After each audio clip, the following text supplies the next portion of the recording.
Olá pessoal, tudo bem com vocês? Mais uma aula juntos e hoje nós vamos dar continuidade em parte sobre a aula anterior e vamos falar específico sobre a classificação de uma dízima periódica e vamos reforçar ainda o cálculo sobre a geratriz, né? Vamos relembrar um pouquinho sobre o que é geratriz, o que é uma dízima periódica, então com as exemplificações que nós vamos fazer, vamos fortalecer mais esse conteúdo, tá ok? Então, vamos lá, né? Como eu comentei, vamos trabalhar um pouco sobre, né, a aula anterior. Então, para melhormos compreendermos as classificações das dízimas periódicas, precisamos relembrar o conceito de geratriz que veremos a seguir, né? Mas antes, né, a ferramenta principal, a origem de tudo, né, eu preciso que você lembre o que é o número racional, né? É conhecido como um conjunto formado por números que podem ser representados na forma de fração. Lembrando que temos a letra Q como o símbolo desse conjunto, né? Porque lembra a palavra quociente. Quociente é o quê? É a letra Q que representa o resultado da divisão. Se você pegar qualquer livro didático, vai ter essa representatividade. Ou seja, os conjuntos racionais são todas as frações, tal que o numerador ele tem que ser inteiro, né? E, no caso, o denominador vai ser também um inteiro não nulo, ou seja, ele pode ser qualquer número, exceto o número zero, né? Como está escrito ali, são números que podem ser escritos na forma de fração, onde o numerador e o denominador, pessoal, ele pode ser qualquer número, exceto o zero, tá ok? Então, o conjunto numérico que nós focamos mais sobre esse conteúdo é sobre os racionais. E aqui nós temos alguns exemplos, né? Que a gente vai ver. Porque um dos exemplos dos números vistos na aula passada são as dízimas periódicas. Professor, não lembro o que é uma dízima periódica. A gente vai ver aqui novamente. Então veja. Dízimas periódicas são números infinitos e com períodos, ou seja, são periódicos. Infinitos porque eles não possuem fim. E periódicos porque possuem, né, partes deles que sempre se repetem. E essa parte, pessoal, isto é, ele se chama de período. Novamente, dízima periódica é o número com casas decimais infinitos e sempre tem aquele trecho que repete, né? Então, isso que é, no caso, o número racional na forma de uma dízima periódica. Aqui nós temos, né, 7/3. Se você dividir 7 para 3, é igual a 2,3333. Veja que não tem fim, por isso que nós temos a reticência. E ele, no caso, é uma dízima periódica porque tem o número que repete, que é o 3, e temos casas decimais infinitos. Como eu escrevo ele na forma de fração, eu posso confirmar que é um número racional, tá bom? Outro exemplo, 2 nonos. Observe que quando você divide 2 nonos, será igual a 0,2222 e assim infinitamente. Quando eu falo infinitamente, nos remete a dízima. Como eu tenho o número 2 que repete, eu chamo ele de período, né? E aqui 4/6, que é igual a 0,666. Então você percebe um padrão para que eu chame ele de dízima periódica, né? Além disso, as dízimas periódicas podem ser representadas na forma fracionária, ou seja, podemos dizer que são números racionais. Se dividirmos o numerador de uma fração pelo denominador, encontramos uma dízima, né? Então, essa fração, pessoal, é chamada de fração geratriz. Grave esse nome. Fração geratriz é aquela fração que produz a dízima periódica. Tá ok? É muito importante esse trecho que nós estamos falando agora. Então, a gente precisa entender das representações das dízimas periódicas, né? Vimos então que os decimais não exatos são chamados de dízimas periódicas na aula passada, né? E novamente, que são dízimas? Que possuem casas decimais infinitas, né? E periódico é a parte que repete. São esses dois trechos que você tem que entender. E nós temos aqui, né, a representação, nós temos duas, né? 3 nonos é a geratriz, ou seja, ela gera a dízima 0,333. Observe que 0,333 está sendo sempre repetido o número 3. Então, naquele trecho que está sendo repetido, você não precisa repetir. Basta colocar um tracinho em cima, que quer dizer que aquele número está sendo repetido infinitas vezes, né? Olha esse nosso segundo exemplo, 21/99 avos. Professor, se eu dividir essa geratriz, essa fração, ele vai ser igual a 0,212121. Fica muito cansativo ficar repetindo. Então, ao invés de escrever várias vezes 21, você vai colocar 0, e a parte que repete, o período. Então, ali, o número 21 é o período, então eu vou colocar uma barrinha em cima. Assim, é outro símbolo de representar, no caso, uma dízima periódica. Olha esse exemplo aqui. Já fizemos aqui o contrário, né? É 0,213 com uma barrinha em cima. Quando tem essa barrinha em cima, você tem que conectar a informação. É uma dízima periódica, onde a parte que repete, né, gente, no caso 213 é o nosso período. Então, é 0,213, 213, 213 e infinitamente.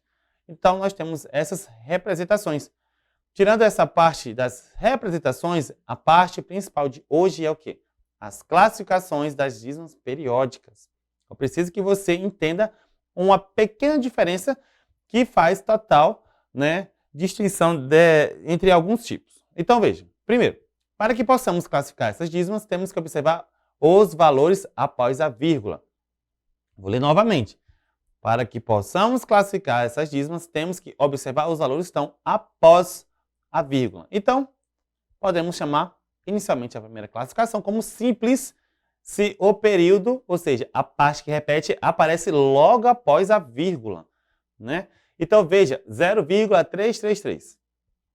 Veja que depois da vírgula só tem o número que repete, que é o número 3. Então, como eu tenho somente o período após a vírgula, né? Então, eu digo que ele é simples, né? Não tem nenhum número entre a vírgula e o período. Então, desse modo, ele é simples. Olha o meu segundo exemplo. Professor, nós temos ali 3,21, 21, 21. Professor, ali tem um 3 que é diferente, mas, pessoal, o que importa é o quê? É após a vírgula. Veja que após a vírgula só tem o número 21. O período é 21, 21, 21, então eu consigo escrever esse número 3,21 com a barrinha em cima. Como após a vírgula só tem o período, então eu posso confirmar que ele é simples. Então, novamente, simples é quando após a vírgula eu tenho somente o período sendo repetido. Ok? Então, se eu tenho um simples, vai ter o outro tipo. Que tipo é esse, professor? O composto, né? Quando é que é considerado uma dízima periódica composta, né? Quando há dígitos entre o período e a vírgula. Em outras palavras, entre a vírgula e o período existe algum número lá. Tá ok? Então, veja aqui um exemplo. 0,1666. Mas, professor, 0,1666 é uma dízima periódica. Mas qual a diferença? É porque depois da vírgula você percebe, né, que tem o número 1 antes do período, que é o 6. Então, como eu tenho um número diferente do período após a vírgula, eu digo que ele é composto. Tá bom? Então, esse é meu exemplo. Olha aqui esse segundo. Nós temos a dízima periódica 7,24 e infinito 5. O que eu posso tirar dessa informação? É uma dízima porque tem casos decimais infinitos. Ela é periódica porque tem uma parte que repete. O período, pessoal, é o número 5. Então, o que diferencia discípulo e composto? É porque o composto, você percebe que entre a vírgula e o período há números, que é o 2 e o 4. Como eu tenho esses dois valores, eu posso confirmar, né, que ele, no caso, essa dízima, ela é considerada composta. Então, é bem tranquilo a diferença entre simples e composto. Tá ok? Então, essa é a definição principal de hoje. Prosseguindo aqui sobre o conteúdo, a gente tem que relembrar, além disso, a palavra geratriz, pessoal. Essa palavra ela é muito importante nesse momento. Porque a geratriz é aquela fração que produz a dízima periódica. Por isso que ela é racional, porque escreve na forma de fração. Né? Tirando esse ponto, né? Aqui a gente temos a fração 2,9. Mas como essa fração produz a dízima periódica, tem um nome especial, que é a geratriz, que é 0,2222. Perceba que entre a vírgula e o período não tem nenhum número. Como não tem nenhum número, eu posso confirmar que é, no caso, uma dízima simples. Tá ok? Porque não há número entre o período e a vírgula. Lembra da definição que nós vimos ainda agora? Olha esse outro exemplo. 77 sobre 90. Ou, no caso, né, podemos fazer essa divisão. Ele vai ser igual a 0,85555. Professor, é uma dízima, mas eu percebo o seguinte, né? Essa dízima é periódica porque repete o número 5. Só que após a vírgula, eu tenho um número entre a vírgula e o período, que é o 8. Só por causa desse número, ele não é considerado simples, e sim composto. Pode ter um número, 2, 3 ou 4. Se tem algum número entre a vírgula e o período, tenha certeza que ele é composto. Tá ok? Olha aqui meu último exemplo, comparando com essas situações. Eu tenho 2, né, trigésimos, 2 sobre 30.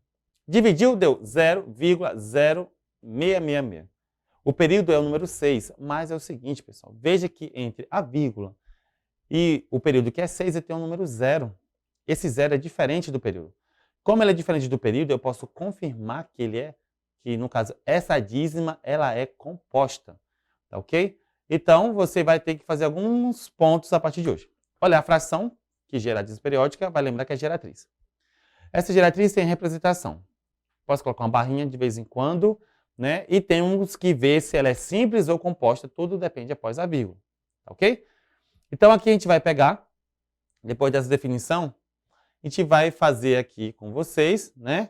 Como encontrar a geratriz de uma dízima periódica, para reforçar mais essa técnica, que a gente precisa sempre de uma repetição. Então, pessoal, depois de toda essa teoria, vamos fazer aqui o nosso exemplo, né? Eu quero saber qual é a geratriz da dízima 0,7777, né? Então, para determinar a fração geratriz, iremos representar a dízima periódica, gente, por x. Ou seja, eu vou escrever x igual a 0,7777, né? O que eu vou precisar depois que você fizer esse passo? Nós vamos ter que fazer o quê? Como o período é o número 7, né? Então, como temos somente um algarismo, então vamos multiplicar ambos os membros por 10. Vou dar uma dica. Dependendo da quantidade de períodos, se são 2 é por 100. De um membro e no outro. Se eu tenho, no caso, 3 períodos, ou seja, 3 números que repetem, eu vou multiplicar por 1000. Entenda que a quantidade na base 10 vai depender da quantidade de algarismos, né? Como eu comentei. Então, aqui, como o período é o número 7, vou multiplicar uma vez o número 10 em 2 membros. Ou seja, eu tenho aí, né, inicialmente, x igual a 0,7, então vou multiplicar em ambos os lados por 10. No primeiro membro, tranquilo, repito, vai ficar 10x, mas no segundo, quando eu multiplico o número por 10, no caso com vírgula, eu pulo uma casa para a direita, para acelerar um pouco mais o cálculo. Então, eu vou ter o valor de 7,777. Fez isso, o que eu vou fazer, professor? Próximo passo. No primeiro momento ali, lá na primeira linha, você vai chamar de momento número 1, e a parte final de momento número 2. Por que eu vou utilizar eles dois nesse momento agora? Olha, vamos fazer a diferença entre o momento 2 e o momento número 1, e eu vou encontrar a resposta, né? A gente chama também como se fosse um sistema, né? Então, olha, eu tenho um 10x igual a 7,777, e eu vou ter que subtrair, né, com o momento número 1, que x igual a 0,777. Por que nós fazemos, no caso, essa estratégia? É porque a gente vai cancelar todos os períodos, né? Os 7 vão sumir. 10x menos x é 9x. E quando eu subtrair, vai ser igual a 7, porque o período que era 7 vai cancelar um com o outro infinitamente. Veja que tem um 9x igual a 7. Então, portanto, eu posso dizer que o valor de x é igual a 7 nonos, porque o 9 está multiplicando, comumente a gente fala que passa dividindo. Então, a fração geratriz é 7 nonos. Tá ok? Então, esse método que nós utilizamos, você consegue fazer a maioria das questões. Tá ok? Então, fechamos a nossa aula por aqui. Tá ok? Não esqueça de você, no caso, entrar na plataforma Eduque, para você revisar todo esse conteúdo. Tá ok? Espero vocês na próxima aula. Até breve!